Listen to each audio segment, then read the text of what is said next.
안녕하세요. 주방은 참 정리하기 힘든 공간입니다. 특히나 종류나 가짓수도 너무 많은 식료품들 한번 크게 마음먹고 정리를 깔끔하게 해놓아도 곧 지저분해져서 속상할 때가 많은데요. 오늘은 한번 알아두면 평생 써먹을 수 있는 팬트리 정리에 필요한 기준 3가지를 딱 정해 소개드리겠습니다. 정리된 깨끗한 상태를 오래 유지하면서 공간을 2배, 아니 그 이상 더 넓게 쓸 수 있는 팬트리 수납 정리 방법입니다. 오늘 영상을 끝까지 시청하신다면 장 봐온 물건을 빠르게 수납하고 누구나 편하게 꺼내 사용하면서도 늘 깔끔한 상태를 유지시켜주는 식료품 정리 방법을 분명히 알게 되실 거예요. 저희 집은 식품을 보관하는 팬트리 룸이 따로 없습니다.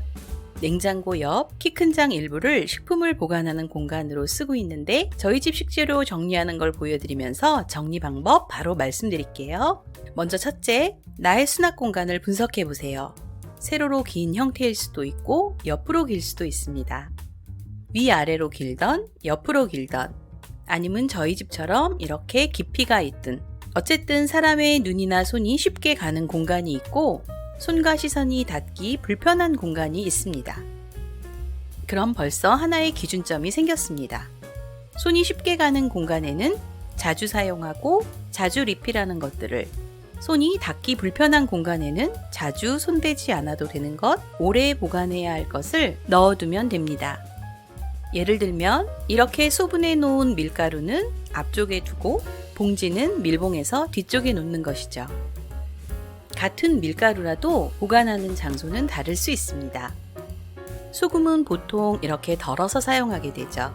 봉지에 든 소금은 뒤쪽에 보관하면 됩니다. 소금 봉지는 가끔 꺼내게 되니까요. 식품 정리를 하려고 했다면 모든 식재료를 한 곳에 모아보세요. 저도 물건이 별로 없다고 생각했는데 식탁 위가 꽉 찼습니다. 냉장고에 있거나 아니면 베란다에 보관하는 식재료, 그리고 싱크대에 보관하고 있는 양념을 빼고 모든 먹을 것을 모아보세요. 식탁 위에 무심코 올려두었던 과자나 음료수 같은 거 있으면 모두 모아옵니다. 그리고 식품 수납 공간을 한번 비워보세요. 다른 생활용품들이 은근슬쩍 들어있을 수도 있는데요. 이런 것들은 모두 제자리로 보냅니다. 집에 있는 식품을 모두 모아놓았다면 이제 2번째 정리 기준을 정할 수 있습니다.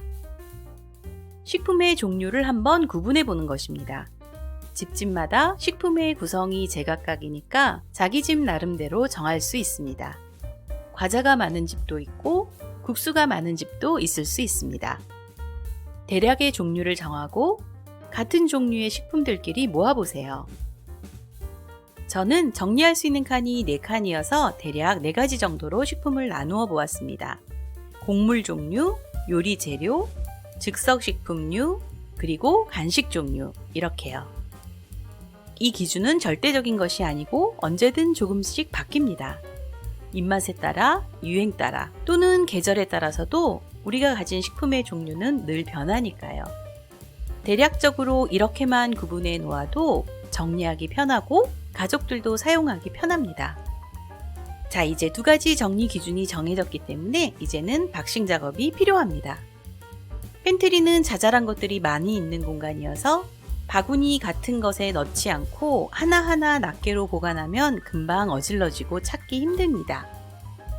수납 박스를 활용할 수도 있고 상자나 안 쓰는 김치통 같은 것을 재활용할 수도 있습니다. 저는 오늘 철제 수납 바구니를 이용해서 정리해 보겠습니다. 이렇게 안에 뭐가 있는지 보이는 철제 바구니 또는 투명 바구니를 사용하면 별도의 라벨링 없이 물건을 한눈에 확인할 수 있어서 좋습니다. 사실 박스 하나하나마다 라벨링하고 물건이 바뀔 때마다 업그레이드 하는 게 꽤 귀찮은 일이거든요. 봉지 커피나 티백에 든 차 같은 것을 수납할 때는 바구니 안에 더 작은 박스가 필요할 수도 있습니다. 이럴 때는 별도의 수납 박스 말고 가능하다면 원래 물건의 포장 박스를 활용하는 것이 좋습니다. 이렇게 바구니에 넣어 분류해서 보관하는 것만으로도 집에 있는데 또 산다거나 유통기간이 지났는데도 그냥 남겨두는 일을 어느 정도 방지할 수 있습니다. 그리고 깔끔한 상태 역시 오래 유지할 수 있죠. 물건들을 다 꺼내고 내부 청소도 끝나고 충분히 건조까지 했다면 이제 물건들을 넣어봅니다. 먼저 곡물칸입니다. 쌀통은 10kg짜리 락앤락 쌀통을 구입해서 수년째 잘 쓰고 있습니다. 저는 쌀을 다 먹은 그날 다시 10kg 주문해서 쌀의 재고가 겹치지 않게 합니다. 싹 먹은 후에는 마른 행주로 한번 닦아내고 말린 후 다시 새로운 쌀을 넣는 방식으로 사용하고 있어요. 비어있는 이 통은 쌀통만큼 자주 사용하는 현미를 넣어두는 통입니다. 다 먹어서 다시 사야 할 것 같아요. 사야 할 물건이 있다면 메모해 둡니다. 여기서 꼭 주의할 점이 있어요. 설탕이나 소금처럼 소분해서 사용하고 보관하는 식재료를 활용할 때 주의할 점이에요. 쓰다가 부족해진 재료를 그 위에 추가해서 보충하지 마세요. 쓰던 것과 새로운 것이 섞여서 안 좋고 계속 머물러 있는 맨 아랫부분은 변질될 수도 있어요. 쓰고 있던 재료를 전부 다 쓰고 다시 새로운 식재료를 넣어서 사용해 주세요. 필요하다면 통세척도 한번 하고요. 소분하고 난 후 보관할 때 이렇게 지퍼백이 달린 물건의 경우 안에 있는 공기를 최대한 빼고 부피를 작게 만들어서 지퍼를 잠가주세요. 그래야 식품도 신선하고 공간도 적게 차지하게 됩니다. 지퍼백이 달려있지 않은 것들은 고무줄로 한번 고정한 후 지퍼백에 넣거나 집게로 집어서 보관합니다. 요리할 때 필요한 식재료 양념들은 한꺼번에 모아두면 동선도 빨라지고 요리도 빨라집니다. 한눈에 바구니에 무엇이 들었는지 바로 파악할 수 있는 게 중요합니다. 사실 한눈에 보려면 이렇게 놓는 것이 좋은데 이쪽 향신료들보다는 다시마, 표고버섯, 꿀을 더 자주 사용하고 있어서 저는 이렇게 놓고 쓰고 있어요. 물론 소금이나 설탕처럼 늘 쓰는 양념들은 싱크대 양념장에 보관하지만 가끔 쓰게 되는 양념이나 허브들은 이렇게 한꺼번에 보관해 두고 필요할 때만 한꺼번에 꺼내서 씁니다. 설 지난 지 얼마 안 돼서 선물 받은 물건들이 좀 많이 있습니다.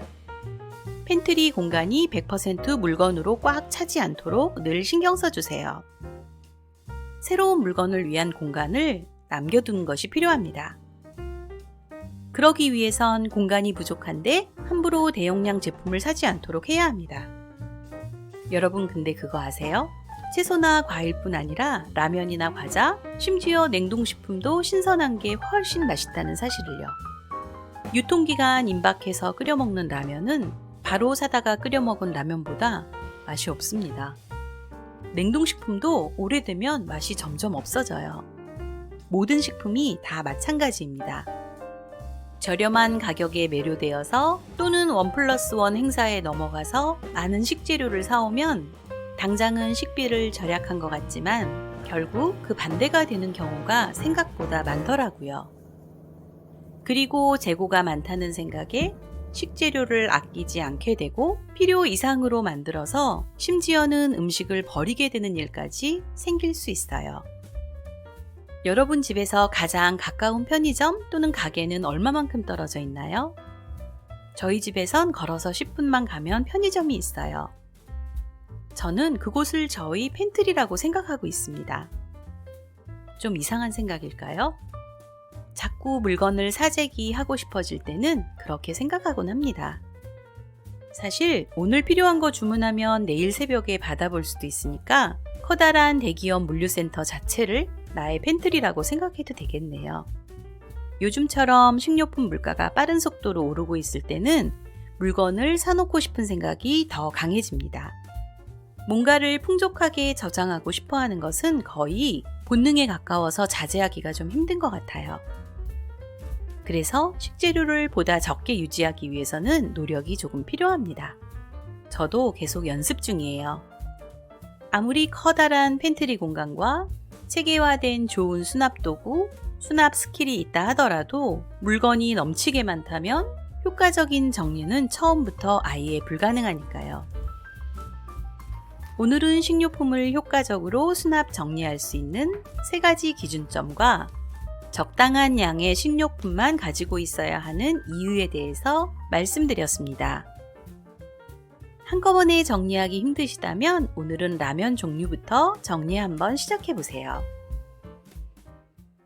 오늘 영상이 조금이라도 도움이 되셨다면 구독과 좋아요도 잊지 말고 꼭 눌러주세요. 다음에는 더 유익한 영상으로 찾아뵙겠습니다. 감사합니다.